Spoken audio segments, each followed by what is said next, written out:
നമസ്കാരം. ലോക്സഭാ തെരഞ്ഞെടുപ്പിൻ്റെ ചൂടേറിയ നാളുകളിൽ എവിടെ ഭീമൻ എന്നാണ് എല്ലാവരുടെയും ചോദ്യം. കാണാമറയത്ത് എവിടെയോ ഭീമൻ രഘുവണ്ടെന്ന് എല്ലാവർക്കും അറിയാം. എന്തുകൊണ്ടാണ് ഇടതുപക്ഷത്തേക്ക് എത്തിയിട്ട് ആദ്യം നടക്കുന്ന തെരഞ്ഞെടുപ്പിൽ LDFന് വേണ്ടി പ്രചരണത്തിന് ഇറങ്ങാത്തത് എന്നൊരു ചോദ്യവുമുണ്ട്. ഏതെങ്കിലും മണ്ഡലത്തിൽ മത്സരിക്കാൻ ആഗ്രഹിച്ചിരുന്നോ പാവം? അതോ പാർട്ടി മത്സരിക്കാൻ പറഞ്ഞില്ലേ? പ്രചാരണത്തിനും ഇറങ്ങാൻ ആവശ്യപ്പെട്ടില്ലേ? ഇങ്ങനെയുള്ള ചോദ്യങ്ങൾ നിരവധിയാണ് ഇപ്പോൾ സോഷ്യൽ മീഡിയയിൽ. ഇങ്ങനെ 100,000 ചോദ്യങ്ങൾ കൊണ്ട് സോഷ്യൽ മീഡിയ നിറയുകയാണ്. മലയാള സിനിമയുടെ തലയെടുപ്പുള്ള വില്ലൻ രാഷ്ട്രീയത്തിലെത്തിയപ്പോൾ തനി കൊമേഡിയനായി മാറിയെന്നാണ് പ്രതിപക്ഷ പാർട്ടികളുടെ അടക്കമുള്ള ആക്ഷേപം. ഭീമൻ രഘു BJPയിൽ നിന്നും CPMലേക്ക് എത്തിയിട്ട് ഇപ്പോൾ അധിക നാളായിട്ടില്ല. തന്നെ AKG സെൻറ്ററിൽ കൊണ്ടുപോയി മെമ്പർഷിപ്പ് വാങ്ങിത്തന്ന B. ജോയ് വരെ ഇപ്പോൾ മത്സരിക്കുകയാണ് ആറ്റിങ്ങലിൽ. ആ ജോയ് സഖാവിന് പോലും പ്രചാരണത്തിനിറങ്ങാത്തത് നന്ദികേട് ആണെന്നാണ് വോട്ടർമാരുടെ പക്ഷം. കുറച്ചു നാളുകൾ കൊണ്ട് കാണിക്കാവുന്ന എല്ലാ കോപ്രായങ്ങളും കാട്ടി ജനശ്രദ്ധ പിടിച്ചുപറ്റിയ ആളാണ് ഭീമൻ രഘു. സിനിമയിൽ സുഹൃത്തായ സുരേഷ് ഗോപി രാഷ്ട്രീയത്തിൽ ശത്രുവാണ് അദ്ദേഹത്തിന്. മാത്രമല്ല BJPയിൽ സ്ഥാനാർത്ഥിയായി മത്സരിച്ചപ്പോൾ തൻ്റെ പ്രചാരണത്തിന് വരണമെന്നാവശ്യപ്പെട്ടുവെങ്കിലും തിരക്കാണെന്ന് പറഞ്ഞ് സുരേഷ് ഗോപി മാറിക്കളഞ്ഞുവെന്നും ഭീമൻ രഘുവിൻ്റെ ആരോപണങ്ങൾ പലവട്ടം അദ്ദേഹം ഉന്നയിച്ചിട്ടുമുണ്ട്. ഇതിനെതിരെ തൃശ്ശൂരിലെ LDF സ്ഥാനാർത്ഥിയായുള്ള VS സുനിൽകുമാറിൻ്റെ പ്രചാരണത്തിന് ഇറങ്ങുമെന്ന പ്രതീക്ഷ ഉണ്ടായിരുന്നുവെങ്കിൽ കൂടിയും അതുമുണ്ടായില്ല. സിനിമയിലെ തന്നെ സുഹൃത്ത് M. മുകേഷിനു വേണ്ടിയും രഘുവിൻ്റെ പ്രവർത്തനം കണ്ടില്ല. ഒരു ദിവസം പോലും കൊല്ലം മണ്ഡലത്തിൽ ഭീമൻ രഘു എത്തുവാനും കൂട്ടാക്കിയില്ല. എന്തുകൊണ്ടാണ് ഭീമൻ രഘു എന്ന താരം പ്രചാരണത്തിന് ഇറങ്ങാത്തത്? മത്സരിക്കുവാനുള്ള ആഗ്രഹമുണ്ടായിരുന്നോ എന്ന് അദ്ദേഹത്തിനെന്ന് അറിയില്ല. അതോ പ്രചാരണത്തിന് പോലും കണ്ടേക്കരുതെന്ന് ഭീഷണി ഉണ്ടായോ? ഇങ്ങനെയൊക്കെ സോഷ്യൽ മീഡിയയിൽ ധാരാളം ചോദ്യങ്ങൾ ഉയരുന്നുണ്ട് ഇപ്പോഴും. കഴിഞ്ഞ ദീപാവലിക്ക് ഭീമൻ പടക്കുകട തുടങ്ങിയതിൻ്റെ പ്രമോഷനായിരുന്നു ഭീമൻ രഘുവിനെക്കുറിച്ച് അവസാനമായി കേട്ട കഥ.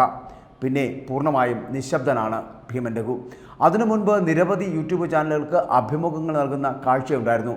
അതിലെല്ലാം പറയുന്നത് തെരഞ്ഞെടുപ്പിൽ LDFന് വേണ്ടി മുൻപിൽ നിന്ന് പ്രവർത്തിക്കുമെന്നാണ്. പാർട്ടി പറഞ്ഞാൽ മത്സരിക്കുമെന്നും പറഞ്ഞിരുന്നു. എന്നാൽ ഇപ്പോൾ ഇതാ രണ്ടും നടന്നിട്ടില്ല. ഇതിൻ്റെ കാരണമാണ് ജനങ്ങൾ അന്വേഷിക്കുന്നത്. സംസ്ഥാന ഫിലിം അവാർഡ് ദാന ചടങ്ങിൽ മുഖ്യമന്ത്രി പ്രസംഗിക്കാൻ എണീറ്റത് മുതൽ ഭീമൻ രഘു അടിമയെപ്പോലെ എണീറ്റ് നിൽക്കുന്നതാണ് ജനം കണ്ടത്. മുഖ്യമന്ത്രി പ്രസംഗിച്ച 15 മിനിറ്റും മഹാഭാരതത്തിലെ ഭീമനെ പോലെ ഗതയില്ലാത്ത ഭീമൻ രഘു ഒറ്റ നിപ്പ് നിന്നു. BJPയിൽ നിന്നും CPM രാഷ്ട്രീയത്തിലേക്കുള്ള വരവിൽ തന്നെ തെരഞ്ഞെടുപ്പിൽ മത്സരിക്കുവാനുള്ള ദുരുദ്ദേശമുണ്ട് എന്ന് വ്യക്തമായിരുന്നു. BJP ഒരു കോക്കസിൻ്റെ പിടിയിലാണ് എന്ന് മനസ്സിലാക്കിയാണ് താൻ CPMലേക്ക് വന്നത് എന്ന് അദ്ദേഹം തന്നെ പലവട്ടം പറയുകയും ചെയ്തു. അവിടെ നിൽക്കുമ്പോൾ ഇറങ്ങി ഓടാനാണ് തോന്നിയിരുന്നത് എന്നും അദ്ദേഹം പറഞ്ഞിട്ടുണ്ട്, അതായത് BJP ക്യാമ്പിൽ നിന്നപ്പോൾ. എന്നാൽ CPM ഒരു കോമാളിയുടെ പിടിയിലാണ് എന്നാണ് ഇതിന് മറുപടിയായി ഇപ്പോൾ കേൾക്കുന്നത്. BJPയിൽ നിന്ന് ഇറങ്ങി ഓടാൻ തോന്നിയിരുന്ന ഭീമൻ രഘുവിനിപ്പോൾ CPMൽ നിന്നും ഇറങ്ങി ഓടാൻ തന്നെ തോന്നുന്നുണ്ടോ എന്നുള്ള ചോദ്യങ്ങളും സംശയങ്ങളും ഉയരുന്നുണ്ട്. തൻ്റെ കഴിവുകളിൽ പകുതിയും ഇനി കാണിക്കാനുണ്ട് എന്ന് അദ്ദേഹം പറയുമ്പോഴും അതിനുള്ള അവസരം CPM തരുന്നില്ലെന്ന പരാതി കൂടി ഭീമൻ രഘുവിനുണ്ടെന്നാണ് അറിയാൻ കഴിയുന്നത്. ഒരു കാര്യം പറയാതെ വയ്യ, സിനിമാക്കാരുടെ സംഘടനകൾ മനസ്സിലാക്കാൻ വേണ്ടിയാണ്. അതായത് സിനിമ ഒരു പൊതുമാധ്യമമാണ്, അതിനെ രാഷ്ട്രീയവൽക്കരിക്കരുത്. സിനിമാക്കാർക്ക് രാഷ്ട്രീയം വേണ്ടെന്ന് പറയുന്നില്ല, എന്നാൽ എല്ലാവർക്കുമായി സിനിമ ചെയ്യുമ്പോൾ അത് രാഷ്ട്രീയമായി വേർതിരിക്കപ്പെടുന്നുണ്ട്. അമിത രാഷ്ട്രീയവൽക്കരണം വലിയൊരു വ്യവസായത്തെ പിന്നോട്ടടിപ്പിക്കും എന്നുള്ള കാര്യം ഉറപ്പാണ് എന്ന് മനസ്സിലാക്കുക. അതിൻ്റെ ദൃഷ്ടാന്തങ്ങൾ തന്നെയാണ് ഇപ്പോൾ കണ്ടു തുടങ്ങിയിട്ടുള്ളത്. അതുകൊണ്ട് സിനിമാ സംഘടനകൾ സിനിമാക്കാരുടെ രാഷ്ട്രീയ ഇടപെടലുകൾ നിയന്ത്രിക്കുവാൻ തയ്യാറാകുമെങ്കിൽ ആ വ്യവസായം ദീർഘനാൾ നിലനിൽക്കുക തന്നെ ചെയ്യും. അല്ലെങ്കിൽ രാഷ്ട്രീയ അടിമകളായി മാറുന്ന സിനിമാക്കാർ സമൂഹത്തിന് മുൻപിൽ അനുദിനം കോമാളികളായി മാറുമെന്നുള്ള കാര്യം ഉറപ്പാണ്. അതുകൊണ്ട് തന്നെയാണ് ഭീമൻ രഘുവിൻ്റെ കോമാളിത്തരങ്ങൾ ഇനിയും ഉണ്ടാകുമോ എന്നുള്ള പ്രതീക്ഷയിൽ സമൂഹ മാധ്യമങ്ങളിൽ ഭീമൻ രഘുവിനെക്കുറിച്ച് ഇങ്ങനെ ചിന്തകളും ചോദ്യങ്ങളും വന്നുകൊണ്ടിരിക്കുന്നത്.